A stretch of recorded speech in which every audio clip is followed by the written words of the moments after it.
만약에 너가 이 내용을 글로 쓰게 되면 꼭 한국 젊은이들한테도 공유해줘. 제가 정말 하고 싶은 말은 여러분 안녕하세요. 조디입니다. 오늘은 정말 아껴둔 건데 제가 두 번째 원고에 담아내려고 했던 어떤 내용이 있었는데 요거를 조금 여러분한테 살짝 공유하려고 합니다.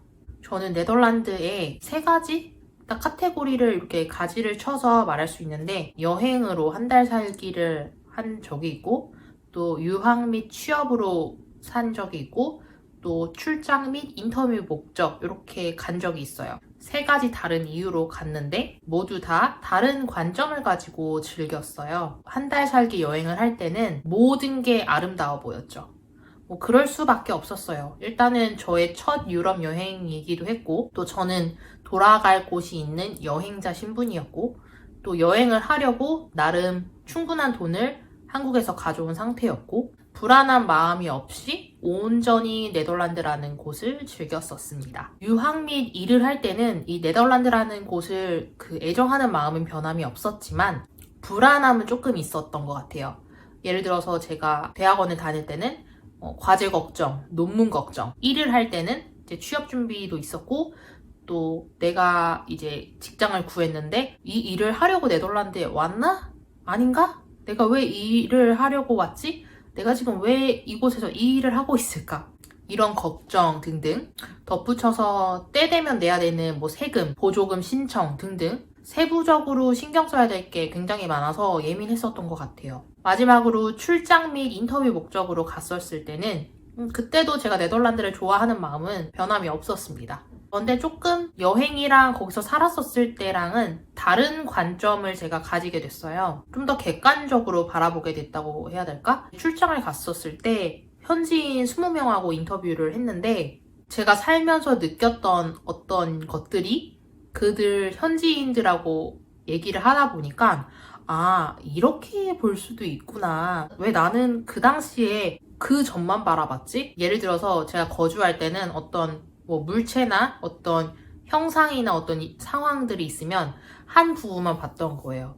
다른 면도 있는데. 조금 더 자세히 썰을 풀자면 네덜란드는 복지가 엄청 발달한 국가예요. 아시죠? 본인이 원한다면 무언가를 할 수 있고 얻을 수 있는 그런 사회 분위기가 조성돼 있습니다. 저도 현지에 거주할 때 이제 현지 친구랑 같이 문화 공연 기획을 한 경험이 있는데 당시에 헤이그 시청으로부터 보조금을 받아서 공연 기획을 할 수 있었어요. 그러니까 정부로부터 저는 돈을 받았고 또 헤이그에 있는 카페나 레스토랑 등등 이런 곳을 섭외를 해서 공연을 할 수 있는 플레이스들을 찾아 나선 거죠. 그래서 저희하고 이제 협업을 한 카페, 레스토랑에서 매 주말마다 그 로컬 뮤지션들이 와가지고 공연을 하는 그런 콘서트를 열었었어요. 일단 저는 정부에서 돈을 받고 내가 공연 기획을 한다.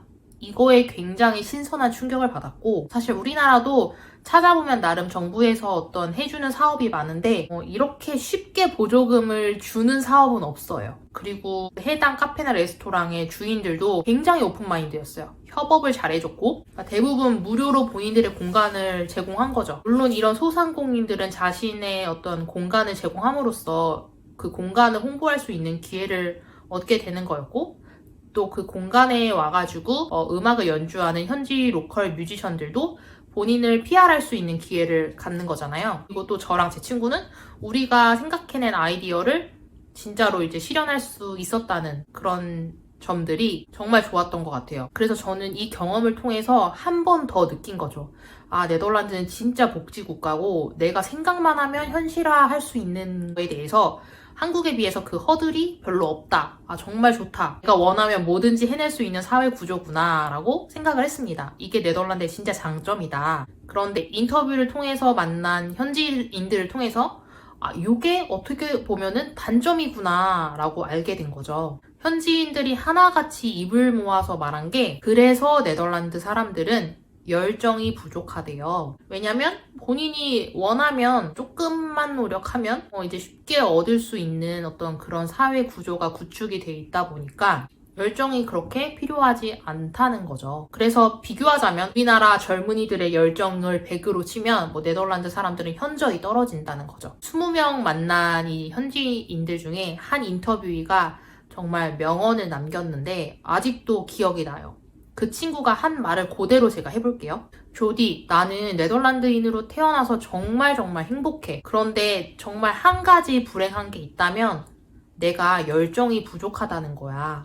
그래서 난 그 열정을 가진 사람들이 가끔 부러워. 생각해봐. 히어로가 나오는 곳이 어디야?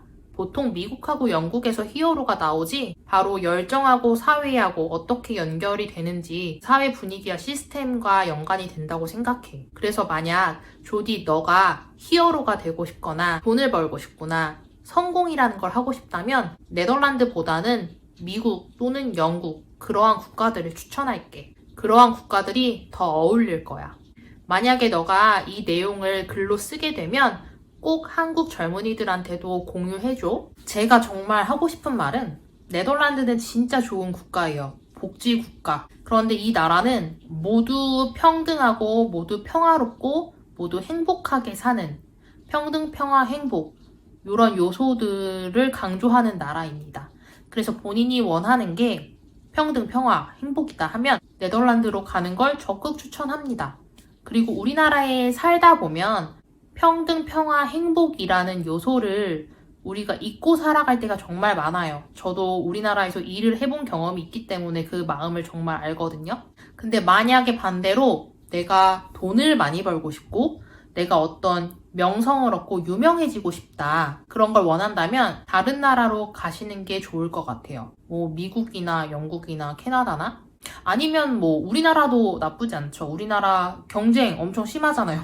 그래서 여러분, 사실 이런 부분에 대해서 네덜란드에 살았던 저도 쉽게 뭔가 딱 체감을 할 수 없었던 부분이긴 했었는데 한 걸음 물러나서 바라보니까 또 현지인들하고 책을 쓰려고 하는 그런 인터뷰 목적으로 만나니까 현지인들이 그냥 친구였었을 때 대화하는 것보다 조금 더 본인들을 객관화시키면서 얘기를 해줘서 뭔가 다른 부분, 다른 정보를 좀 얻었기 때문에 이런 걸 좀 공유하고 싶었고요. 더 자세한 내용은 제 책에서 확인할 수 있는데 이 책이 또 요즘 상황이 이래서 언제 또 출간이 될지 모르겠지만 아무튼 여러분 한번 깊게 생각해 보시고요. 오늘도 영상 봐주셔서 감사드리고요. 다음에 또 만나요. 빠이다!